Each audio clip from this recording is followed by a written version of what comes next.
Hello, I'm Karen McCarthy. Welcome to Straight Talk, brought to you by Straight Furrow. On the program this week, D-Day for dairy. Submissions begin at the Beehive on changes to the Dairy Industry Restructuring Act, with Fonterra and the Shareholders' Council first off the block. Dairy New Zealand teams up with the Waikato River Authority in a 3-year project to help keep the waterway clean and green. And gone but not forgotten, dairy factories from yesteryear and the professor with a passion for these uniquely Kiwi historical sites. Joining me this week, Tim Mackle, CEO of Dairy NZ, and Professor Peter Mellalieu, Unitec Professor of Innovation and Entrepreneurship and a self-confessed dairy factory geek. More on that coming up. But first, Tim, Fonterra and Shareholders' Council first out of the blocks this week at the Select Committee hearing at Parliament into changes to dairy. What are you hearing from farmers? Do they fear the co-op's being set up for a corporate raid?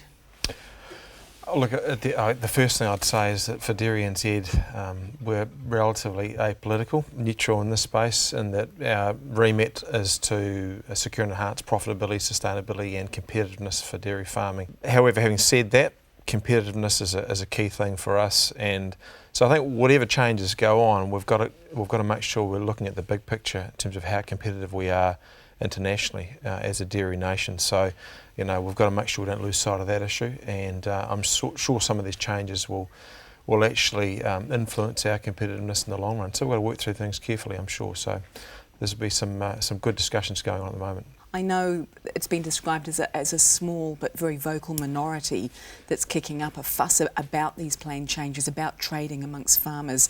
Do you feel farmers are wary of this? Look, it depends on who you're talking to. It's hard for me to gauge exactly where their minds are on it. It's been unfortunate, really, I think, for all people concerned that there's been such delays. We've had the election in the middle, natural disasters, terrible time there, but all that has led to a very long and protracted period of discussions around this. So that doesn't really help anyone, really. So I guess it's a matter of getting on now and resolving the issues and moving forward. And the board is taking this back to farmers for a second vote end of next month. Democracy at work? Yeah, I mean, they're showing they're listening to farmers, so it's got to be a positive thing, really.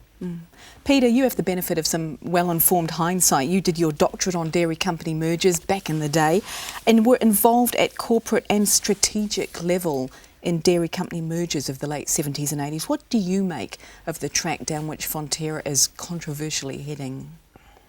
Well, I think that the crucial thing is that any organisation has to be capable of dealing with competition. It has to be able to fund resources, and finance is one of those resources, for innovation and for growth. And my reading of the Act, the revision of the Act, it places Fonterra and the industry as a whole in a much better position to be resilient and flexible and innovative in terms of capital raising for new innovations and ventures. Do you think farmers by nature are naturally cautious and conservative, and that perhaps that's part of the problem here? They're figuring if it ain't broke, why fix it? You probably find that some farmers are conservative and are cautious, and the industry has worked extremely well for at least 100 years in this cooperative model.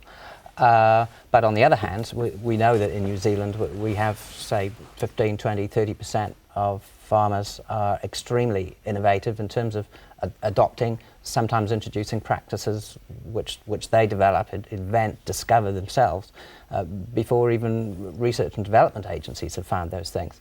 So I think on average you might say they might be conservative, but there will be some pioneers in the industry and agriculture generally who will be driving change and innovation, which is good. You're into business innovation, enterprise, creativity. It's what you teach at Unitec. Is change always a good thing? My gut reaction is no, so that's an easy one to answer.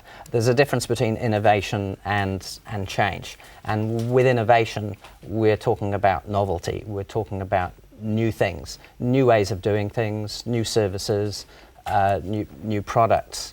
And sometimes some things change. Someone just seems to have a bee in their bonnet about doing things differently and shaking people around, and hopefully something new will happen. I don't believe in that. I believe in planned, explicit approaches to driving valuable innovation in organisations. Tim, do you think farmers embrace innovation? I mean, it's all about adding value, I guess, isn't it, to the industry, to the product? Yeah, I do think they do. I mean, look, the adoption challenge is a difficult one, and that's the primary reason really why we exist. And Peter's right, you've always got the early adopters and people that are out there pushing and often innovating ahead of R&D, and Peter's right. But by and large, farmers in general are still looking for new ideas to farm better, whether it be for profitability, for sustainability. In fact, every year we survey around 1,000 farmers, and we do ask them, one question. There's a whole bunch of questions. One of them is, what is the key thing that you want from your levy? And number one always ends up being on-farm research, and there's a bunch of other things after that. So they're really looking for innovations to come through to help them farm better. The board would argue, I'm sure, it's safeguarding the future of Fonterra with all this talk of innovation. We have to move with the times. New Zealand's product is world class, and there are others who want to tap into that resource. Is that a boon for the industry, or, as some see it, maybe a threat? A boon in terms of demand, the sort of demand for our products? Yes. Oh, look, the outlook's fantastic, and we're all hugely excited about the outlook for dairying in New Zealand. We've got some challenges ahead of us in terms of how do we take advantage of that demand that we can see for dairy, but also for dairy from New Zealand. In fact, all food products from New Zealand, we're all in a good position.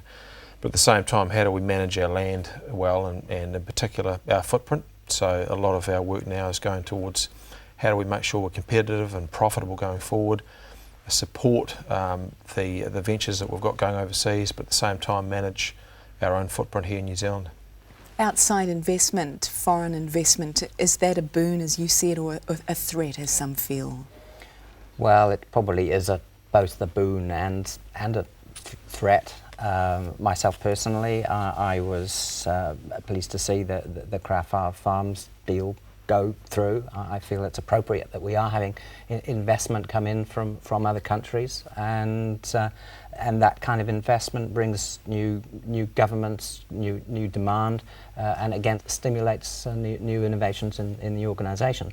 But to pick up on the point that Tom said, the outlook in the long term may look positive for dairying, but from research that I've done, particularly from Cornell University, they're finding that the volatility in dairy prices is likely to increase over the future.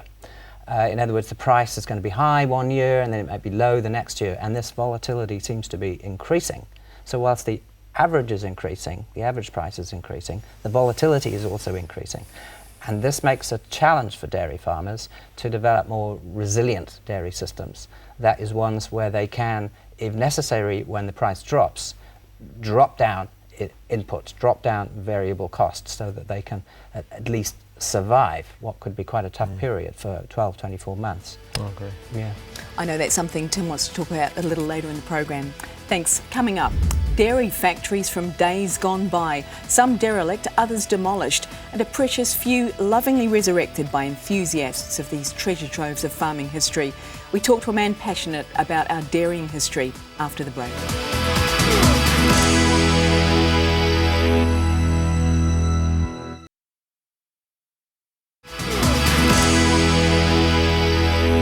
Welcome back to Straight Talk, brought to you by Straight Furrow. I'm Karen McCarthy, and in the studio with me, Tim Mackle and Peter Mellalieu. Peter, old dairy factories, these important, iconic buildings, I guess, in their time, dotted around the country, and you're mad for them. Where did this passion arise from? I grew up as the son of a cathedral chorister in England and Wales. Every holidays, and my father was a teacher, so there was a lot of holidays, we would be dragged around cathedrals and look at them.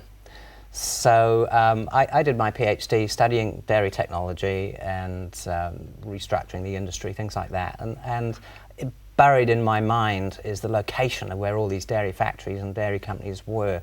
And whenever I drive around over the Bombay Hills, I see these dairy factories and say, oh yes, there's Komakarau, there's Martangi, and I drag up my camera and take photographs of them and slowly deepen my knowledge of what went on there and why it went on there. Well, what is it that appeals? What turns you on about them? Well, I studied biotechnology and industrial technology before I defected into business. And I just love the history of technology generally, and the significant technology in New Zealand is the land-based industries, and the long history is the dairy industry. I love how things work and how things have evolved and changed. Now, more generally though, as a strategist, when I help my students and my clients plan for the future, anticipate the next, say, 10 years or so, which is what I was doing with the dairy industry, I say to them, for us to understand what might happen in the next 10 years, we need to look back at least 4 times that period, 40 years, to understand the technological changes, the political changes, the market changes that have happened, because the rate of change is changing, and that's where my factor of 4 comes in. Hence, the importance in terms of understanding the history of these entities, these dairy factories, is crucial to understanding where we might be.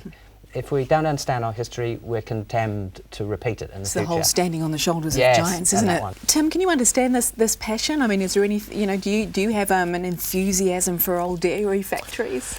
Well, I got 4 kids and a busy job, so I don't have too much time looking around the country at those things. But yeah, I grew up on a dairy farm in Kaikoura, right next to the little dairy factory. It's probably getting near 120 years old now, and my great-grandmother was involved in the land then, and the transfer land, I think. So, yeah, I understand that. And, our industry, as Peter said earlier, is steeped in history, all of these mergers and amalgamations and this cooperative spirit. So it's a great story, really is a good story. Are there some real meccas, Peter? I'm just thinking in terms of the history and artefacts.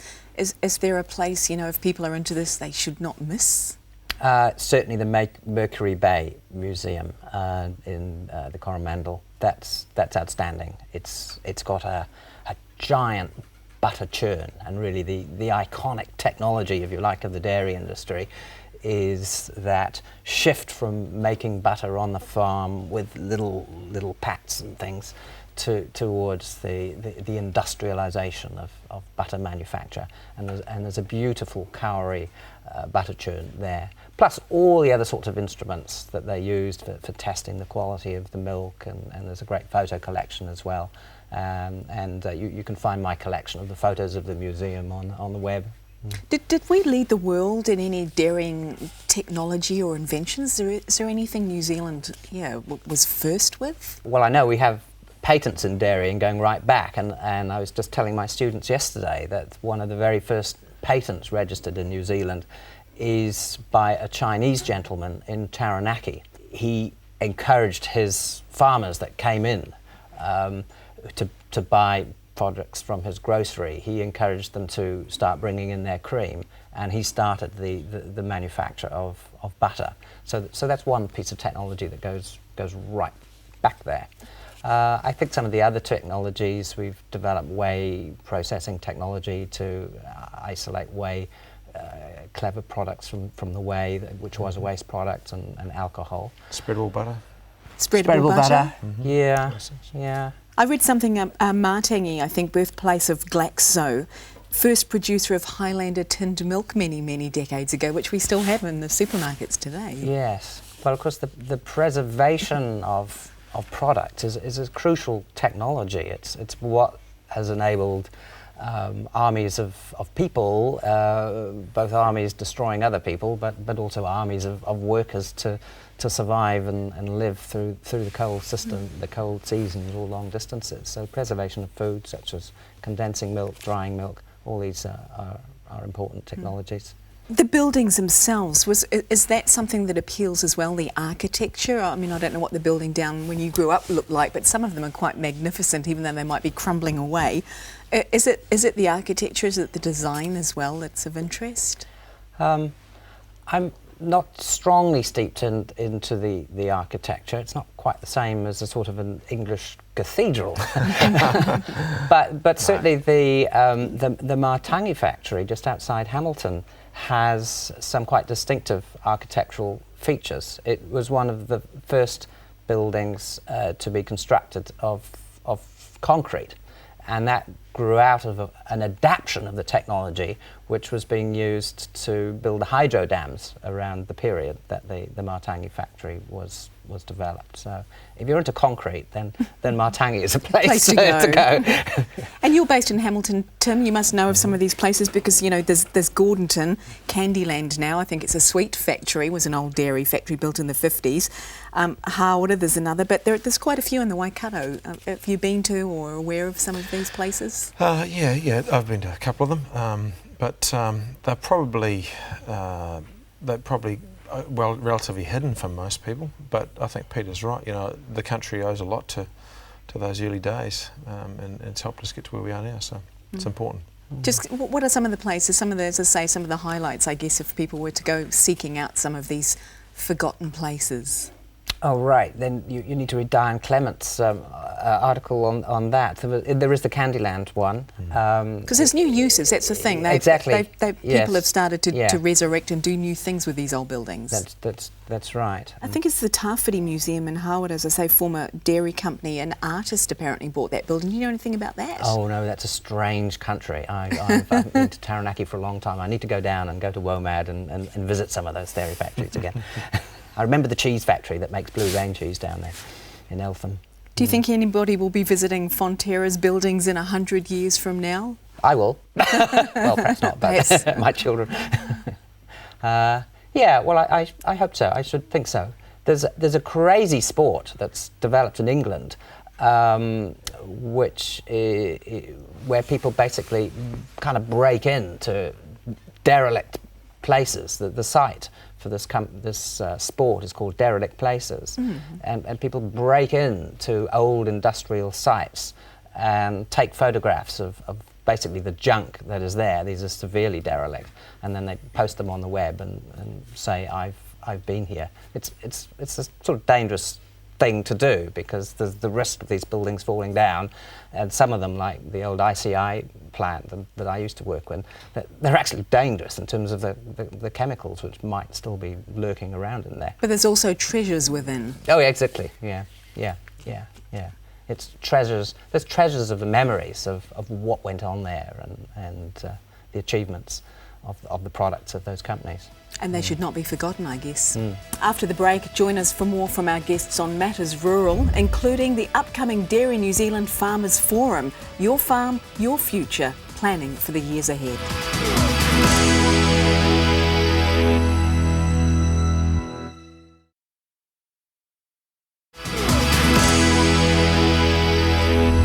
Welcome back to Straight Talk, brought to you by Straight Furrow. I'm Karen McCarthy, back with Tim Mackle and Peter Mellalieu. Tim, Dairy NZ Farmers Forum coming up later this month, a Planning for the Future event. Tell us about it. Yeah, very soon, Karen, 23rd, 24th of May, free to levy paying dairy farmers. This will be the second time we've run this, 2 years ago, every second year. First day, big picture, industry, international outlook type stuff. Minister of Prime Industries, David Carter, our own Chairman, John Luxton, Teo Spearings, Fonterra, Jamie Tuta, Māori trustees. So some of those speakers will be very interesting. Big names. And the second day, more related to on-farm. So what new stuff's coming through that farmers can utilise. So looking for a big crowd, hopefully around 1,000. I don't know whether this was a joke. I saw there was a workshop called Thinking Like a Cow. Fill me in. Well, I'm not putting that together personally. It's not a joke then. But it's not a joke. But yeah, I mean, you'll have to come along, Karen, we'll have to come and find out. Might learn something. And you said a lot's changed since the first or the last forum was held a couple of years ago. What do you mean in terms of the industry, the landscape? Yeah, look, Peter said something earlier on about how the pace of change is accelerating. I think that's true, and we are updating our own strategy this coming year. It was put out 3 years ago because things have shifted, not completely, but there's definitely more of an emphasis on sustainability and how do we manage our footprint going forward. So we've got a lot of work going on in that area. Talking about that, the Karapiro project, I know the Waikato River Authority has got a 30-year funding commitment from the government to help clean up that waterway and has just had its first funding round, dished out its first dosh to Dairy NZ. Yeah, we're excited about partnering with the Waikato River Authority. It's a 3-year project that we're teaming up on. It's actually going to be the largest catchment project in New Zealand, actually, ever, that I understand. And it's 685k from the authority, which is we're grateful for. We're also putting in 2/3, so another 1.4 roughly $1 million farmer levy money. So it's going to be a good project. Essentially, it's about going out to the 700 odd farmers in that region on a one-on-one basis, getting on the farm, talking to the farmers using private consultants who are skilled in the area, and developing sustainable milk production plans. And that really involves asking the farmers first, working with them as to what they think they can do on their farm to make a contribution, because at the end of the day it's the sum total, it's the collective effort, if you like, that's going to have an impact. So, you know, dairies, there's a lot of contributors to the Waikato River, if you like, and we're trying to play our role there, so it's exciting.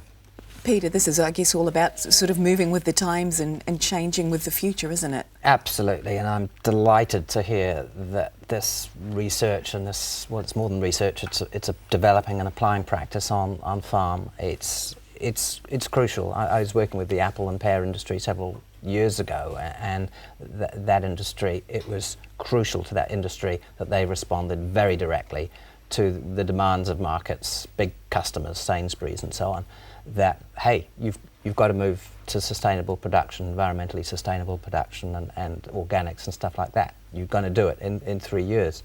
The dairy industry hasn't had that same kind of big customer beating the stick, and so it seems to be taking the dairy industry longer to get these things going.